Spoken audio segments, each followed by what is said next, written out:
Awesome, awesome. We have been able to restore some sanity here as we were going crazy on why this video was not working. So there is already some magic here. Awesome.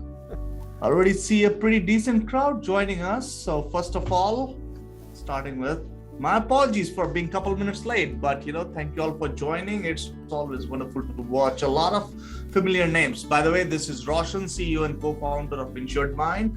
And today we are joined by Jonathan Webster, who is the head of marketing at InsuredMine. Thank you, Jonathan, for joining us. Any quick words? Yeah, just want to say hello and welcome to everybody, and thank you for joining us for Sprinkle Some Magic on 2022, our agency planning webinar. And thanks for allowing me to jump in. Awesome. Thanks for joining. Guys, this is our first webinar for 2022. So again, we are just getting started. The intent of keeping this magical is obviously we are carrying some Christmassy, some New Year flavor to our closure of last year and starting this year with a lot of excitement. And we do not want to make it mundane. We do not want to make it more surgical. We do not want to make it much more structured where things are limited. We want to keep it magical because magic is about believing. Magic is about letting yourself loose, letting yourself expand beyond the horizons of logic. And that's what the focus will be. We will talk about a lot of stuff about sales, about insurance, but it has to have that element of what we call magic. So let's go further. If you want to move on to the next slide, Jonathan. Absolutely.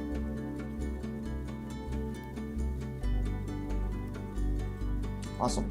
So as we talked about, hey, we are jumping into 2022, right? We are forced into, do we control? Do we want to go into 2022? No, we do not control that. But when we are there, what we can do best, we need to make sure we are prepared best. We are ready to be able to maximize the opportunity that is in front of us. And that's I think is the most important thing. So when we are talking about 2022, it reminds me of a four-dimensional challenge that we see every day. We get pulled in four different directions. And to start with, what is the most important thing that we are looking at today? We understand the pandemics and the geopolitical situation.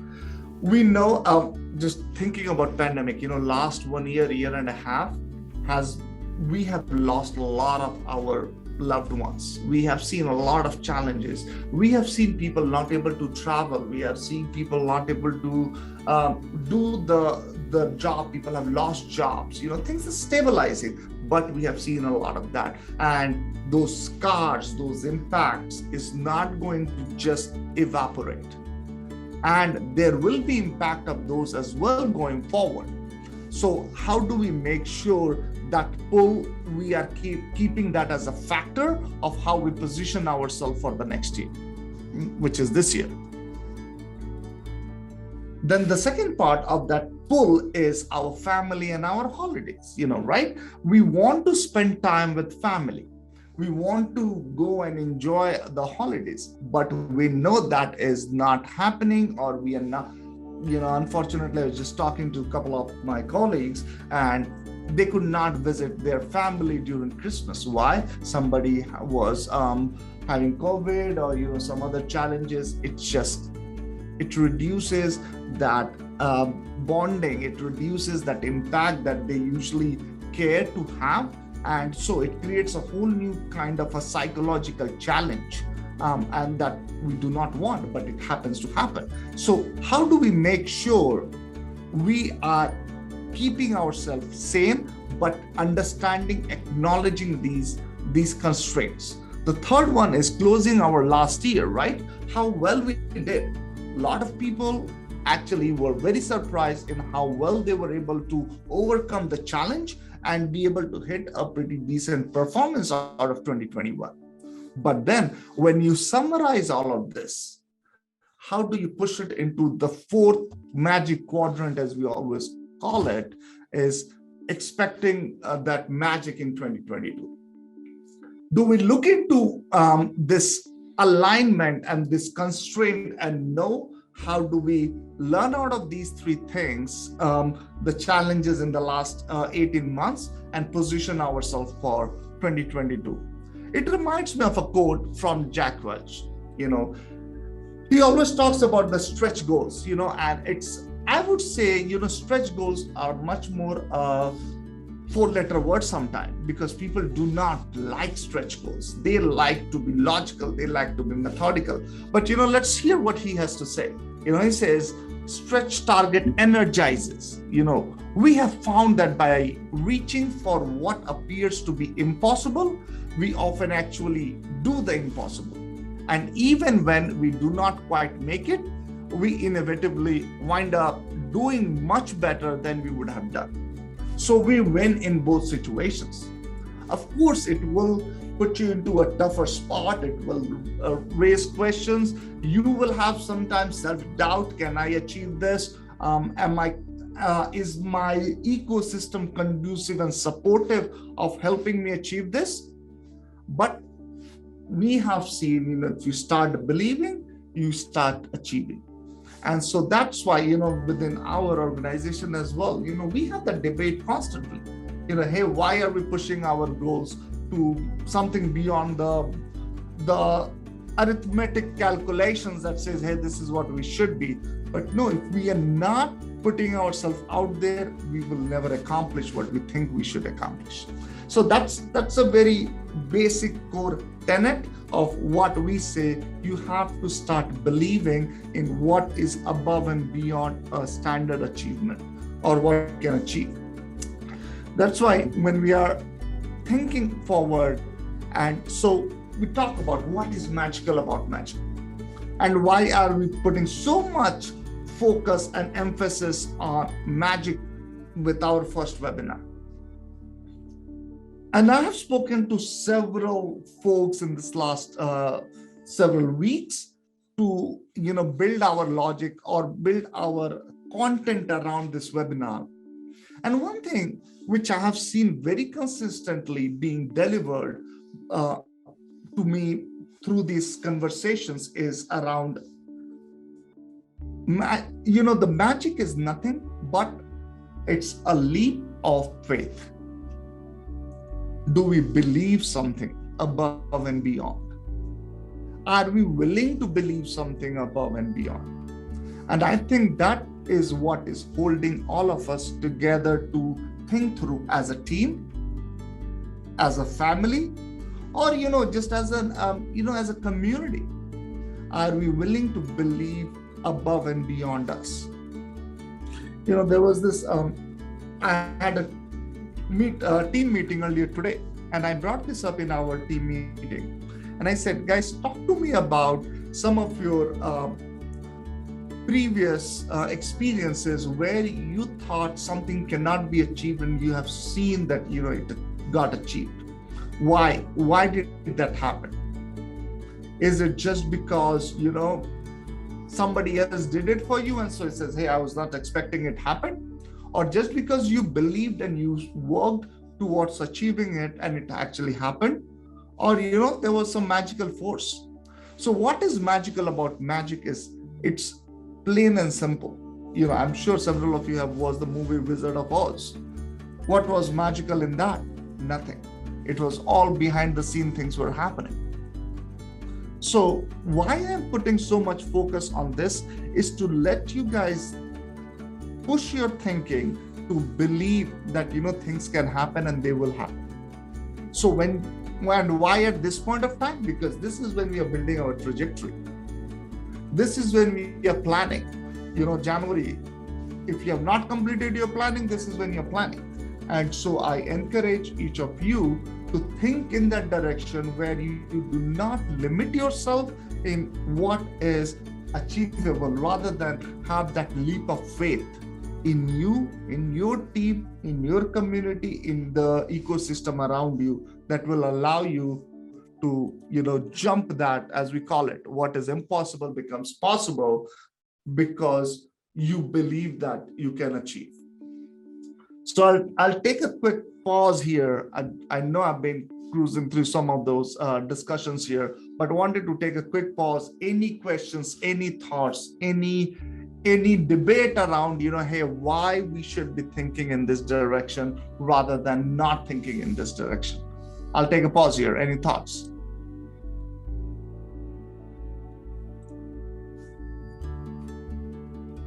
All right. With that, if I see there are a couple of hands being raised here. Mike, or any question on that? Josh, I see some couple of thumbs up. That's great to see that. But yeah, if any other questions, if not, we jump right into our much more structured and a broader topic around this. And back to you, Jonathan. Yeah, that's excellent. What a great framing for this webinar.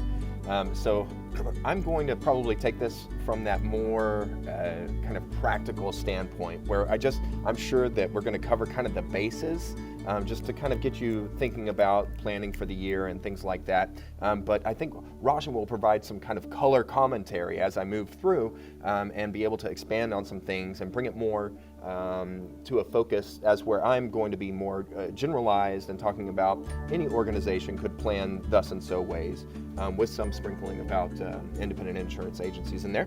Rajan will be able to really nail it down and bring that home for that to make sense for you. So what are we going to talk about? So we're going to talk about a brief overview of who we are, what we do, if you don't know. Not trying to be salesy in this webinar. My goal, kind of coming into InsuredMine and being head of marketing, is to make these more educational in nature than salesy in nature. That way we can encourage people to come together as a community and learn together and grow together and rely on each other. And of course, that doesn't say that we're not going to, show you the product, because of course, our goal will be to actually at the end illustrate the concepts that we've outlined in the webinar with a demo of the product that makes sense alongside that. So here's what we'll talk about today: a little bit about InsuredMine. Where have we been as an agency? Where are we now? Where are we going?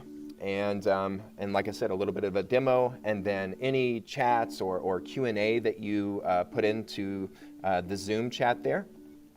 We'll address those kind of as we move along, but definitely if we haven't hit your question by the end, we'll save some time there for question and answer. So we are in Plano, Texas, in a nice little technology corridor here, and that's just north of Dallas, if you're not sure where that is. We launched the company in 2018, and most of our client base are independent insurance agencies, along with some aggregators, clusters, networks, things like that. We have an analytics solution for that type of client. Our solution obviously is a CRM, a customer relationship management software, but it's a really robust platform, kind of like a HubSpot or a Salesforce, if you're not familiar with what a CRM is. Sales, marketing, automations, things like that. And it's a cloud offering, so software as a service, meaning you can access it from anywhere you are, mobile or on whatever device. So this is just a quick snapshot of some of our clients in different sizes, different focuses, PNC, et cetera, outside of that as well. If the reason is, if you ever want to do business with us, we'd be happy to find someone that's related to, your agency style, type, focus, and be able to get you a good reference. So I always like to start out with a quote, and the quote in this case is, "Fortune favors the prepared mind." And Louis Pasteur is who said that, which is kind of fitting, because Louis Pasteur is the person that discovered that microorganisms cause fermentation and disease. So he saved the beer and wine and silk industries in France in the late 1800s, and he developed vaccines against anthrax and rabies. So I really like this.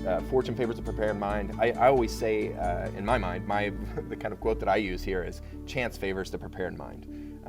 And we certainly live in a world full of chance and unpredictability right now.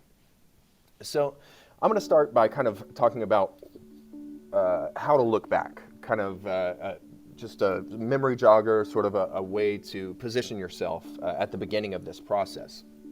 So why does it even matter? Well, it's because good planning requires us to have a very, comprehensive vision for the future. So that means we have to have a comprehensive understanding of our business. I think it was Albert Einstein who said,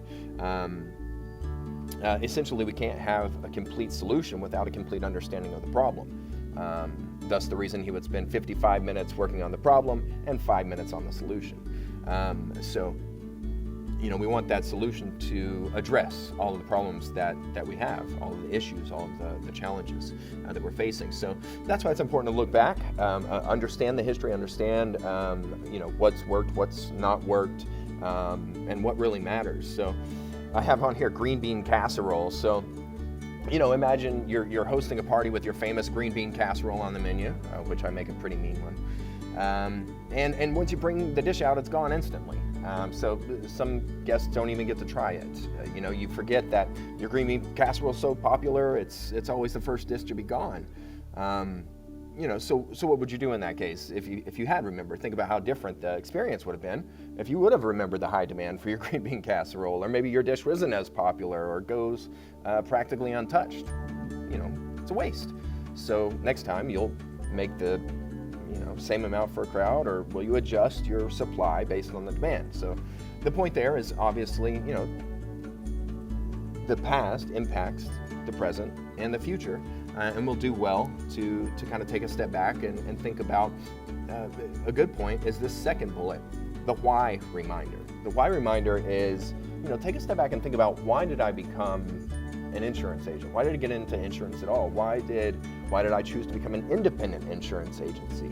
Why did I insure? Why did I go down this road? What prompted it? What was the reason why? Am I living up to that? Is what I'm doing, what I did over this past year, does it jive with those thoughts and visions? Were they too naive at the time? Do they not even make sense now?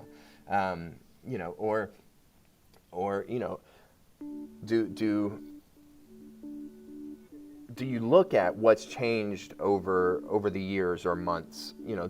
We need to start from that perspective. So one of the things you can do is go back, and a lot of people keep spreadsheets or notes, and something interesting is finding things that you may not realize are important. So you look at kind of what metrics have you been recording this whole time. And we'll talk a little bit more deeply about that, but definitely the point is to see, well, what's really worked for you and what hasn't worked for you, and then cut out the stuff that's not working and double down on the stuff that's worked really well for you so you can grow. And then that core piece of this is what really matters. When I take a step back and I look at my agency as a whole, or if I'm solo, I look at my efforts as a whole and I say, what really matters here? Is it for you? Is it that I'm helping people? Is it that I meet a certain number of financial goals each year? Is it building your team? What really matters here for you? And make sure that as we build out a vision for 2022, what really matters is at the core of that. And everything else is just branching out, helping to accomplish that core set of beliefs, ideals, and goals that you have for yourself and for your organization as a whole.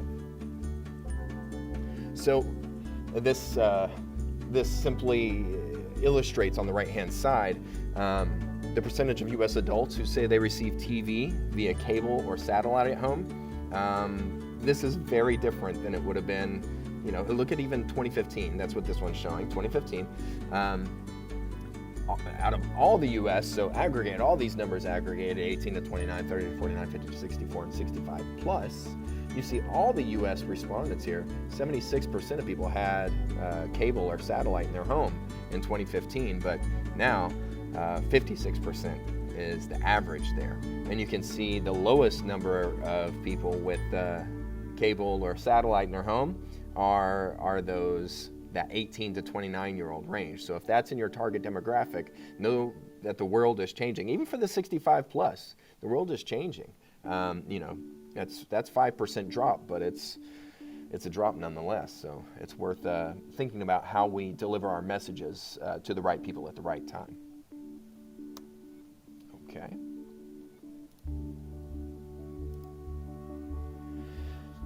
So let me kind of stop there before we move on, actually, and just check the chat, check Q&A. Anybody have any questions, or did that spark any thoughts for you? Are you falling asleep? All right, let's keep rocking. So where is your agency today? This is sometimes it's a process of sitting down by yourself and just assessing, did I make goals for 2021 when, maybe in December or January of the previous year, or did I not make goals? So did you have any kind of not formal goals in your head? So did you meet your own expectations? Did you miss your expectations, your goals? What happened? So taking that kind of temperature can be individually or as a group, as a team, just leadership. It can be the whole organization, but it's a healthy habit to kind of start there and set realistic objectives, allocate the right resources. That's what you're looking for, really, is did I have the right objectives? Did I have the right resources? Are there things that are broken in my workflow and my processes? Where are areas that I could have improved my communication over this past year? And what went wrong? What went right? And how can we grow the business? So you start kind of from that, where are we at now, after you do the historical look. And let's take a look real quick at this graphic on the right here. I got this from the most recent Deloitte Insights report for the insurance industry. And you can see that this is an above trend premium growth, and not just here, but practically globally. So we're on track, whether it makes sense or not, with the global pandemic and other geopolitical kind of things coming at us from outside. The area is prime for the future. Roshan? Thank you. Thanks, Jonathan. I hope everybody's awake and taking notes and trying to think through, okay, what other pieces did I miss? From a broader picture to more structured thinking of Jonathan. So again, I think two things I wanna take a couple notes here that people have mentioned. Just want to bring it up. From Debbie from NetView is so right. Reflection should be an element of future planning, but is the one task that we tend to overlook. Yep, that's so true. So thanks, Debbie, for sharing that. And yes, that is the whole idea of this webinar, is not only to go into the structures, but also to nudge a little bit, think about it. And then when you're thinking about it, how do you keep it a much more broader and, have that element of magic in it. Having said that, where do I start? I start with, there are 4 categories of things that we need to focus on. One, let me focus on the current pipeline. So when we talk about the current pipeline, there is several elements in it that we need to focus on. First is identify the reasons to close. What is actually making you succeed, or why is the business winning on a particular deal? When you're looking at a micro deal, but when you aggregate those micros, it becomes a macro, right? So that will start telling you a story, that will start informing you about the trend. It will tell you, what you are actually good at, or what is actually, you may know or you may not know. That is a wonderful way to identify your strength that you're winning. Second is, create a running tally of those what you close, because that's again will feed into that thinking of what is actually you are closing and winning. And these last two, I stole this from my mentor because this is what he used to use, when we win, why we win, and when we lose, why we lose. If you write this down and capture this data every time you win or every time you lose, I guarantee you when we are doing this webinar a year from now, you will be the biggest winner. I can guarantee you now today, because there is no better data to tell you how you will be able to double down on your winning and be able to learn from your losses to be able to minimize those. So if you are able to capture that correctly, I think that is one of the biggest element of success that we have seen, and that's what we are also practicing. Having said that, the second element in this is quality versus quantity. When you started focusing on your pipeline and you started looking at the wins and the losses, you would automatically start changing your approach from you're not going after quantity but after quality. And what do we learn in that is you would learn to filter the yes from no's. You would start qualifying them. You would no more just chase every lead that is in front of you.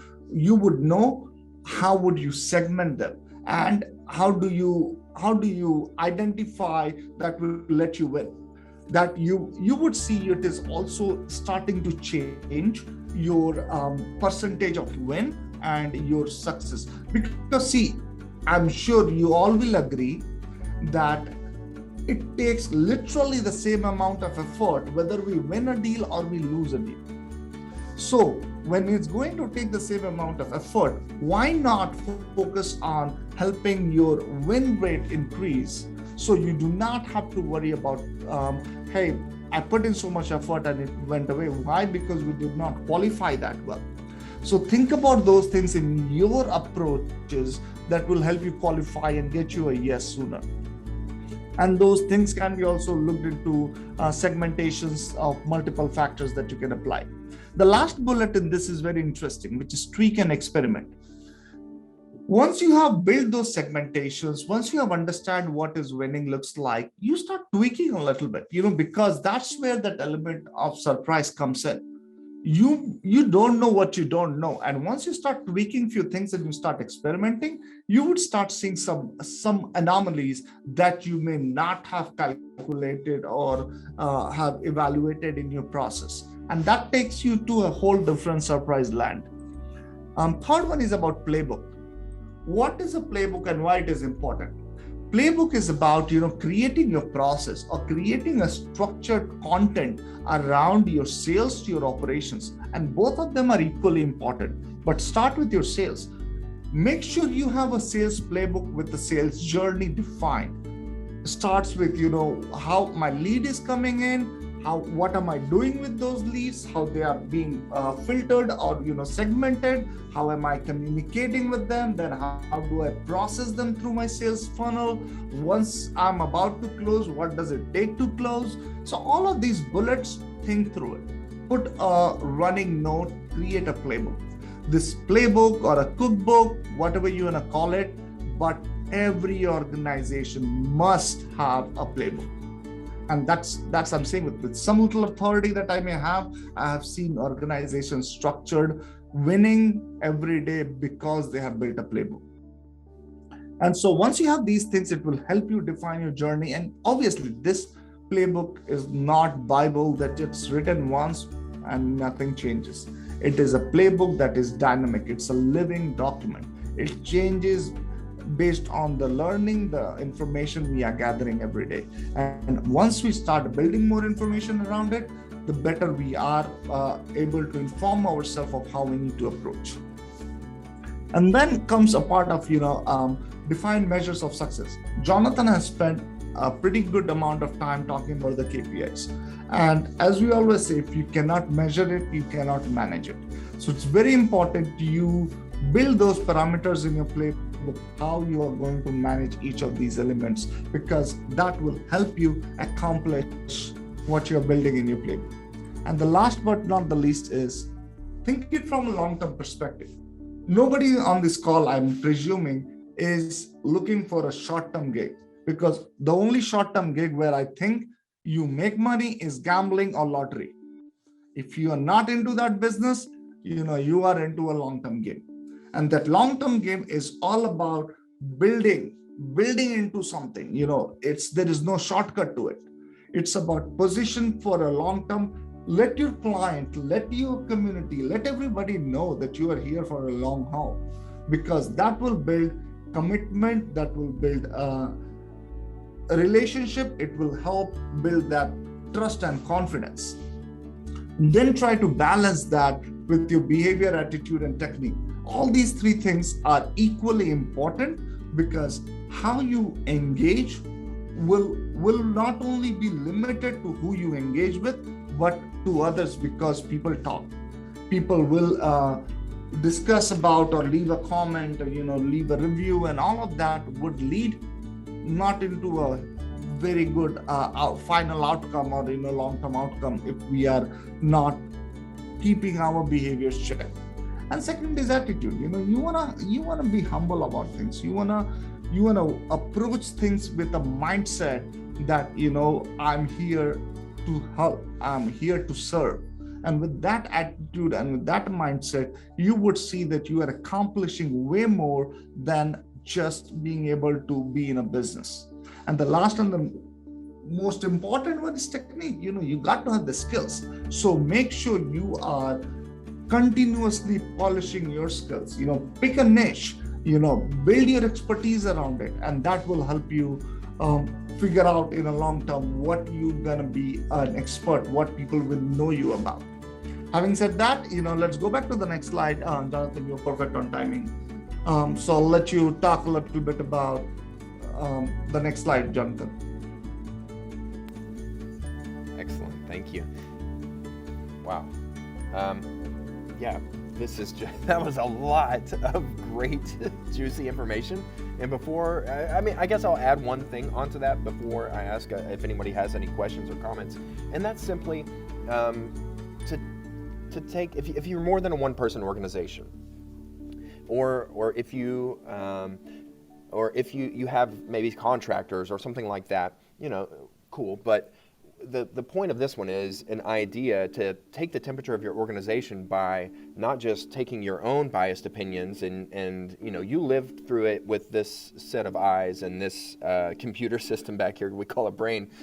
So you have it, a biased perspective on your own results, your own agency, your own things that happen throughout the year. So my suggestion here is simply to send out a short questionnaire, have one-on-ones with your team, and really get their feedback, and as well as their personal goals. Did they miss? Did they hit? What are their aspirations? Where they see themselves going this coming year?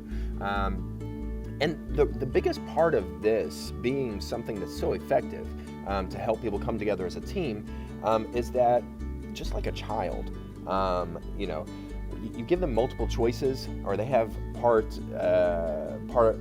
part in the decision-making process of their education, their punishment, all sorts of different things.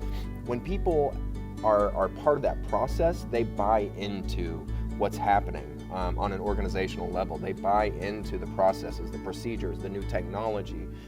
They buy into these things with a lot more fervor because they feel like they've been a part of the decision-making process. They feel like they've had a voice, So that's just what that is. So with that said, I just want to go back here as Roshan outlined some really meaty things and say, does anyone have any questions before we move on? Comments?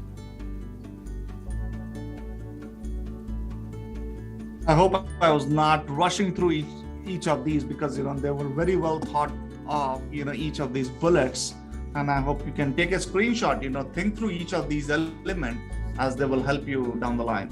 Absolutely. And I'll be sure to send everyone this recording and as well as a link to the files as well, this presentation.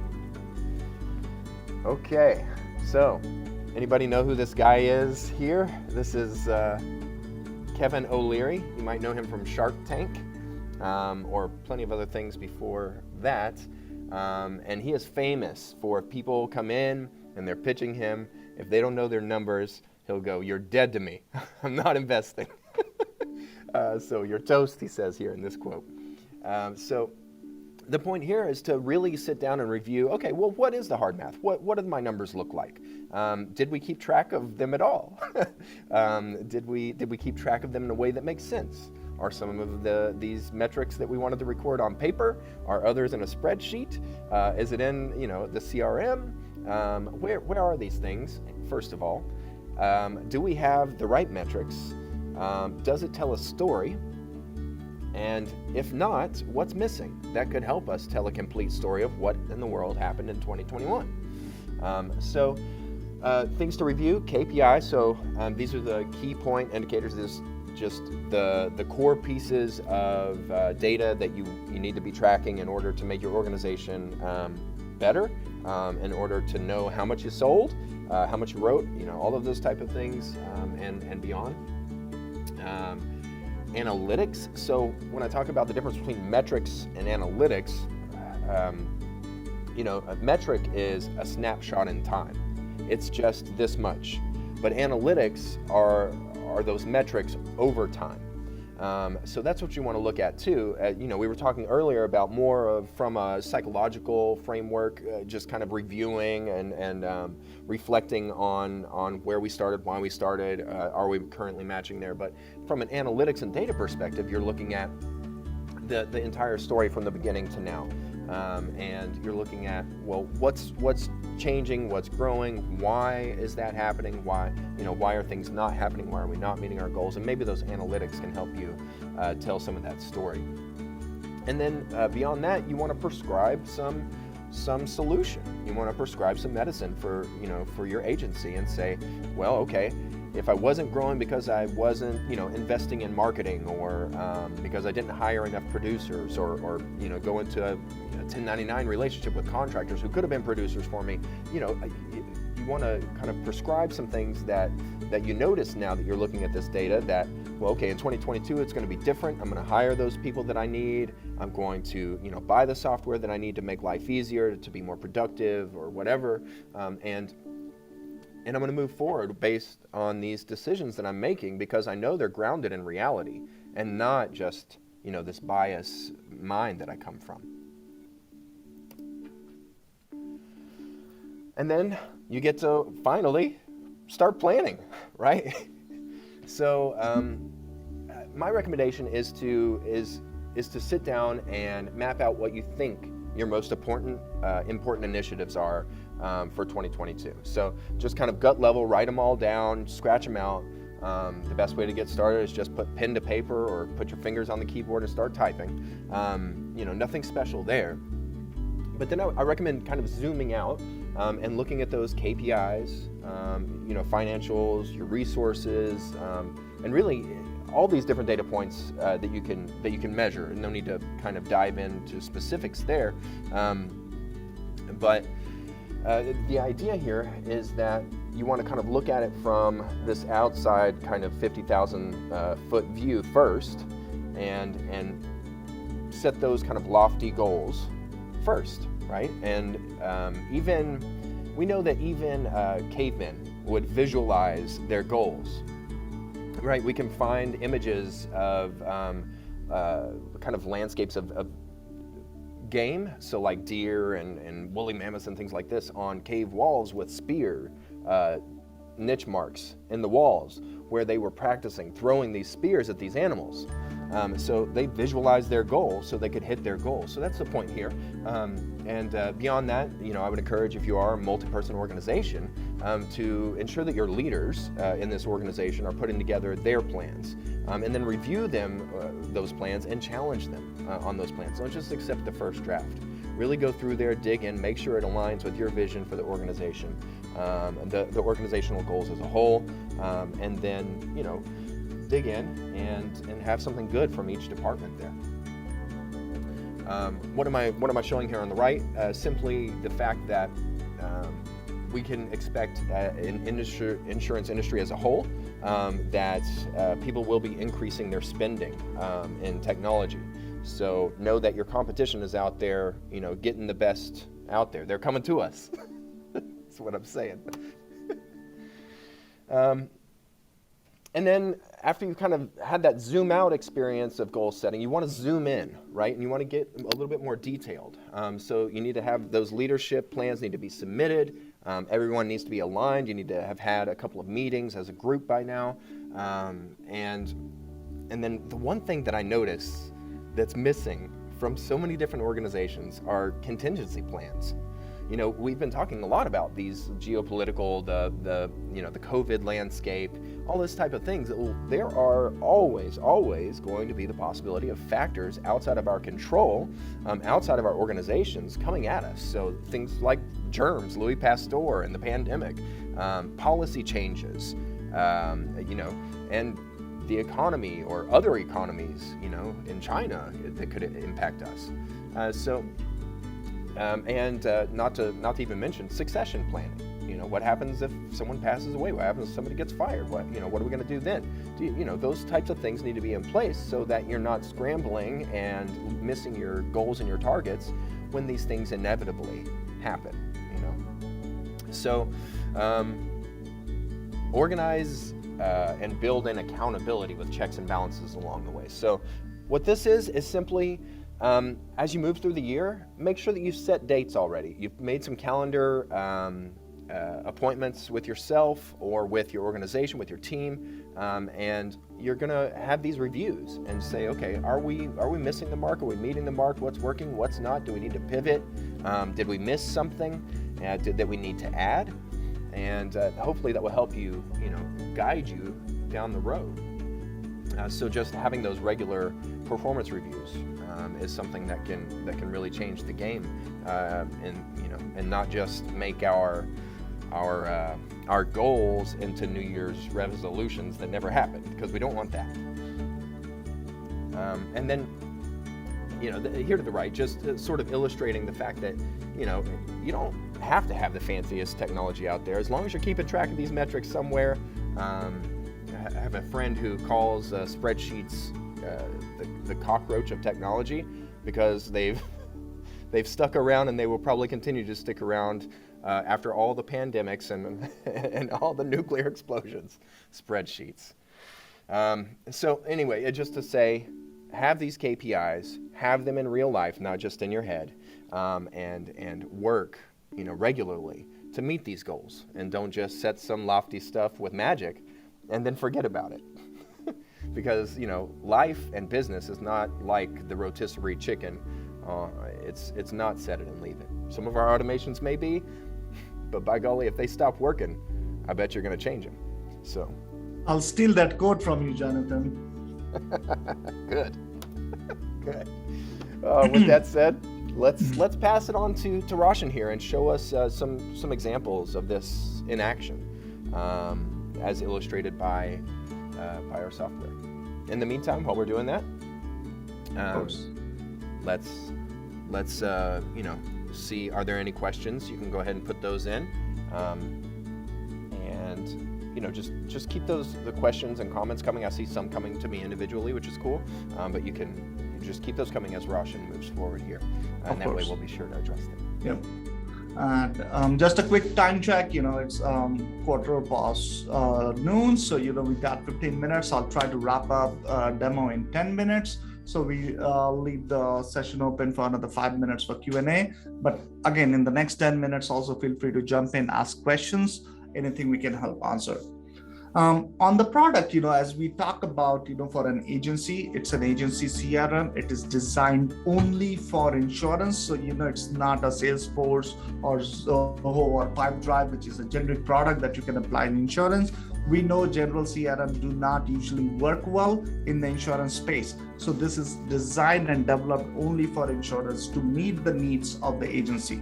We have seen some wonderful traction. We have seen some wonderful outcomes because of deploying a solution like this in agencies.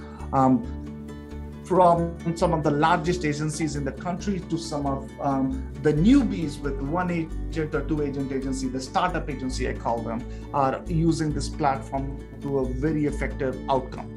So let me talk about, before jumping into what these features are, you got to understand your agency journey. So if there is anything that you take home from this next 10 minutes, is to think about your agency customer journey, from lead capture to lead nurture to sales funnel to policy on customer onboarding to policy period to renewal to win back. All that 7 steps are part of your journey. You start with your first step, which is lead capture. You can do that with your forms.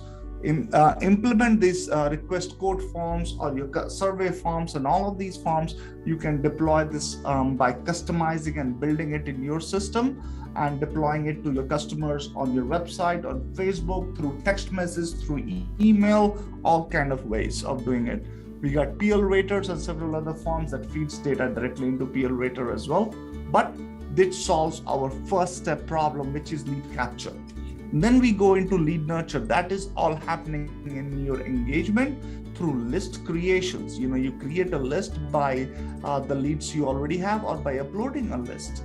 Once you upload a list, you can name them and bring them in, and that lead will allow you to create campaigns that you will be able to engage. And let's say we take it for all, so it will show you all the campaigns that you have run in the past. You can open any of these. Let's see if we can pick one of these tests, and Merry Christmas. You would know how many of them opened it, how many times they opened it, how many bounced, and all the details and the content around it. You can do that campaign for email, for text messaging, for voicemail. You can run some very cool automation. I call them a set it and forget it, which means you create your birthdays, welcome campaign, new policy, cross-sell, monoline, X date, all of these you just set, start, and go. So that leads into your third piece. So you started with your deal capture, then you move into a deal nurture.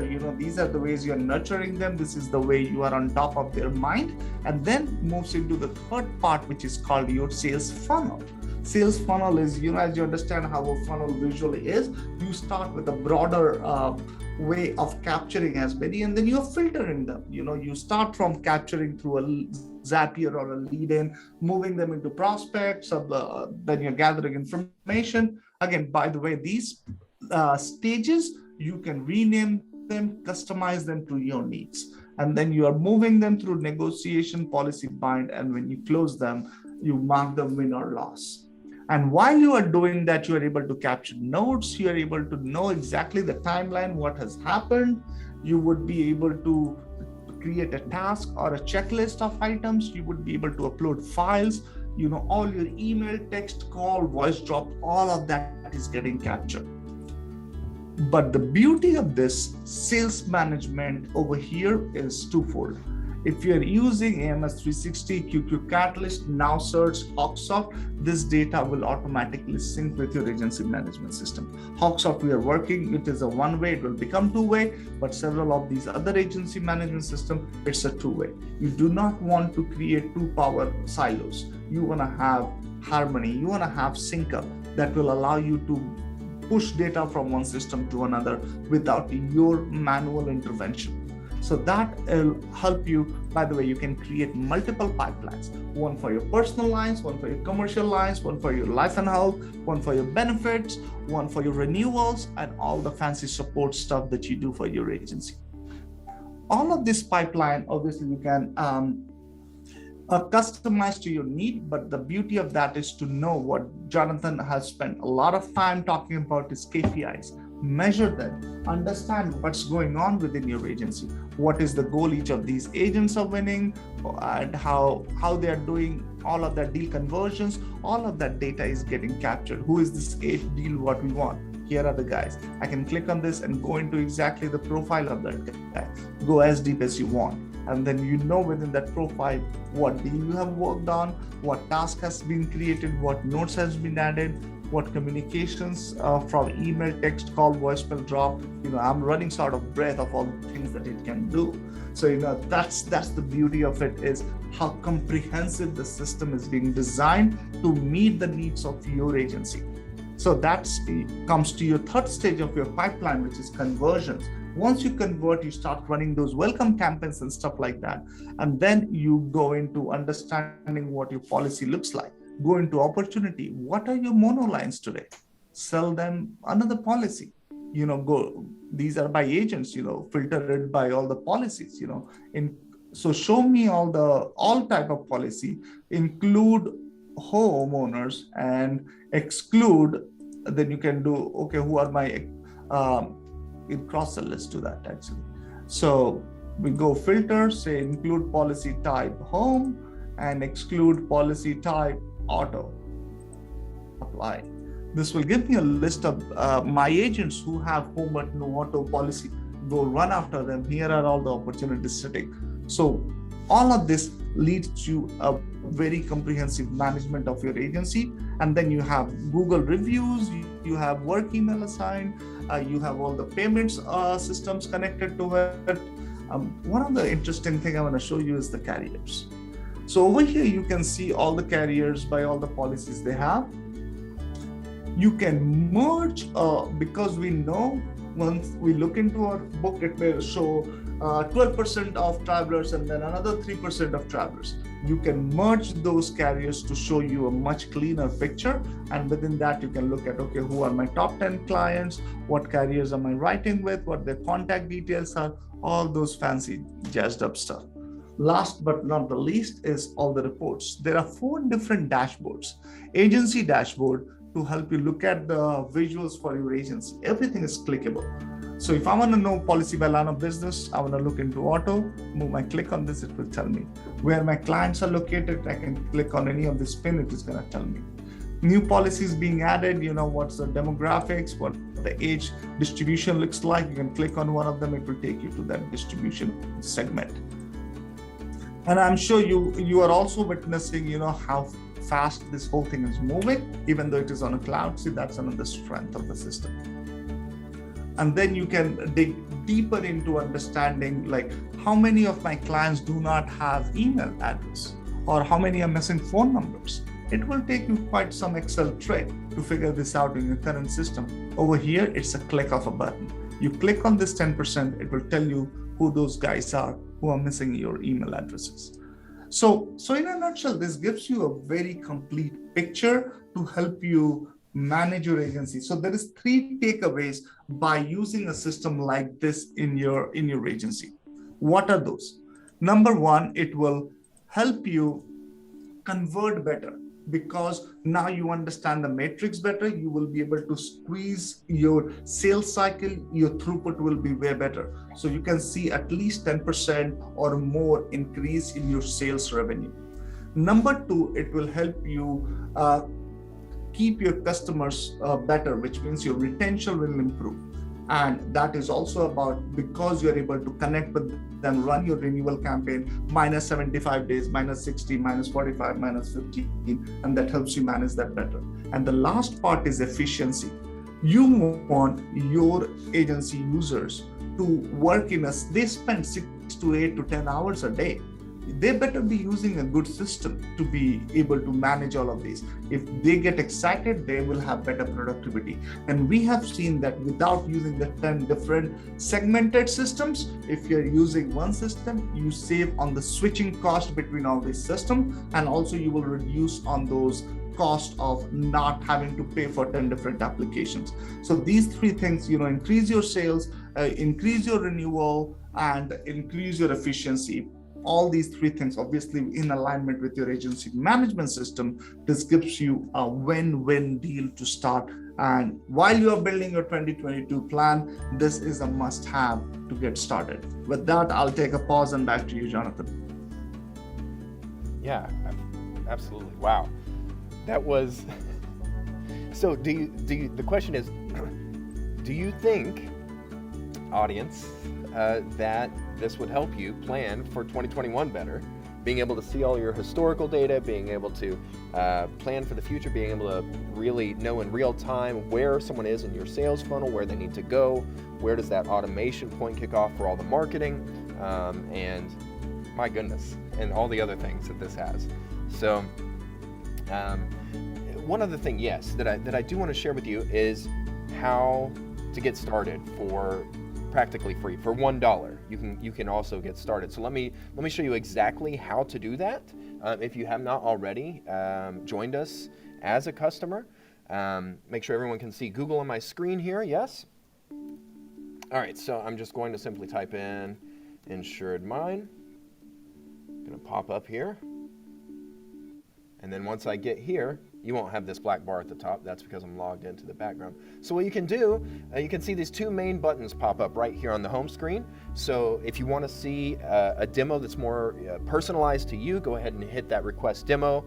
It's going to open this screen right here. And what you can do is book a meeting with one of our product specialists, a salesperson. So you're going to have options here all the way into a few weeks from now if you so choose. What I will tell you is that if you book a demo before the 14th and you're not already a current client, we will lock in the 2021 pricing. So in 2022, we've gone up $20 per membership level. User. Per user. So what this will do is keep it at that old 2021 pricing. So per user, you'd save $20 a month. So think about that if you're considering this. So the other thing you can do from that main screen is from InsuredMine homepage is simply get started. And when you get started, that'll just take you down the path of trying us for $1, or go ahead and sign up for a month, and you'll be able to connect your AMS. You'll be able to get training in that case. So it's a more full, robust version than the free version. So. We got a couple of good comments going here, Jonathan. As Sharon says, I said definitely I'm new to InsuredMine and it has made a tremendous difference to me. So thanks, Sharon, for sharing that and your vote of confidence here. And Josh has been a part of Shepherd Insurance, and they are one of our larger clients, and tremendous support from them overall. And Josh has been a huge evangelist of everything we do. So thanks, Josh. For commenting. And Heather, I know you are a new user, so I'll work with you. Yes, you will get this video. We will send it out to everybody, but yeah, we'll work with you and see if there is anything we can do to enhance on the training side of things. Gary, thanks for joining, Gary. Happy to involve with InsuredMine. I'm sure you guys have a wonderful experience working with Sneha and the extended team at InsuredMine, but we hear great things of how you guys have stepped up the game. See, the challenge with an organization of your size, it's large, it's complex. And if we are still able to bring that value at that level of complexity, it makes us feel good. So, thank you for working with us and having that patience of, taking this one step at a time. So wonderful, wonderful collaboration with you all over there. All right, as we come to the top of the hour, any last word of wisdom or any other thoughts from anybody before we bring a closure to this?